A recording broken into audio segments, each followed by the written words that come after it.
Get into a new car and try changing the radio station while you are driving down the highway. It takes you 4 times longer than it did 10 years ago. AA tested 30 new vehicles in 2017, and the touchscreens cost drivers an extra 40 seconds per task. Engineers know this. The National Highway Traffic Safety Administration knows this. Every car company in the world knows this. And they built it anyway. The story behind that decision is something a lot bigger than touchscreens, and a lot more deliberate than the marketing wants you to think. It is not about the future of mobility. It is about an accountant in a quarterly meeting in 2012. It is about the reason why. In 2017, AAA put 30 new cars on a closed test track and timed 12 simple tasks. Change radio station, set climate, send a text, program navigation. Drivers using older button and knob dashboards finished each task in about 10 seconds. Drivers using modern touchscreens needed 40. That is a 400% increase in eyes off the road time. At highway speed, an extra 30 seconds of looking down covers more than a quarter mile of pavement. The most distracting system tested was a Tesla Model S. AA recommended drivers avoid using the touchscreens entirely while moving. It was the strongest endorsement of physical controls any safety organization had issued in 20 years, and almost no one outside the auto press paid attention to it because here is what nobody at the auto show tells you. A modern infotainment touchscreen costs the manufacturer about $40 to produce at scale. The 2010 Toyota Camry dashboard had 32 separate physical buttons, each one connected to its own wiring harness, each harness routed through the firewall, each component sourced from a different supplier. The total bill of materials for that dashboard was about $240 per vehicle. Replacing all of it with one screen saves about $200 per car.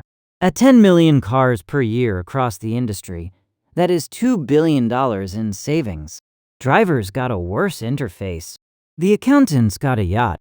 And the trade was already done, but the cost saving wasn't enough on its own. Detroit had been making cheap but functional dashboards for decades. The thing that pushed touchscreens past the tipping point was Tesla.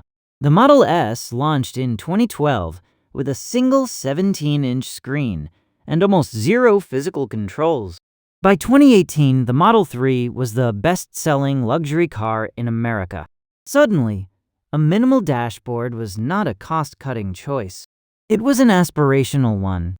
Within 5 years, every major automaker copied the layout. Even Volvo, which had built its brand around tactile Scandinavian controls, switched. The race was on. Within 10 years, almost every new car on the road had a screen wider than the dashboard speedometer. The phrase tactile feedback fell out of every. Here is what physical buttons give you, that no screen ever will. Buttons have proprioception. You can find them without looking, the same way you can find your phone in your pocket. A volume knob lives where it always lives. The window switch is shaped like a window. Your hand learns the cabin geometry in a week. Touchscreens require a glance, then a touch, then visual confirmation that the right thing happened. A 4-second eyes off. The road event covers 350 feet at highway speed. Insurance data from 2023 shows touchscreen-only cars have 27% more rear-end crashes in stop-and-go traffic. It is a measurable and repeatable safety regression that everyone in the industry quietly accepted. The promise on every showroom poster is the same. Intuitive, smartphone-like, future-ready. None of those words describe how a dashboard actually performs. Cognitive load researchers measure something called task completion time, which is the actual safety metric that matters. By that measure, every touchscreen first dashboard tested has scored worse than the equivalent button and knob system from a decade earlier. Drivers also misremember tasks they performed on touchscreens at 1.7 times the rate of physical controls. The screen tells you nothing has happened. The click on a knob tells your hand the dial moved. That feedback is not a feature you notice.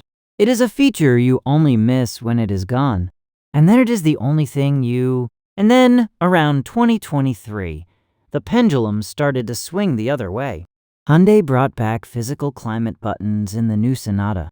Volkswagen issued a public apology for going touchscreen only and put dials back into the Golf. The 2026 Honda Civic interior has both. Even Tesla, the company that started this whole pattern, added a column-mounted gear stalk back to the refreshed Model 3. The market correction is happening in real time, but the prices paid by every driver who bought a car between 2015 and 2024. 8 model years of dashboards designed for an accountant, whose climate controls are buried 2 menus deep, and whose volume knob is a gesture across a piece of glass. So, is it worth it? In daily commuting with stop-and-go traffic and frequent climate adjustments, no. Physical knobs win on every meaningful safety metric. On a quiet road trip with a steady cruise speed, the touchscreen is fine. You make 1 or 2 adjustments per hour, and you have time to look. For the manufacturer's bottom line, the touchscreen always wins. $40 saved on every dashboard, multiplied by 10 million cars per year, is the kind of number that decides everything. 3 different answers, 3 different priorities. The one that got chosen was not yours. And the reason every new car you sit in has the same exact problem is the same reason every supply chain decision in modern. The next time you sit in a friend's new car, look at the dashboard. Then look at your old one, your parents', your uncle's, the rental from before 2020. Count the physical knobs. The new one has fewer, probably none.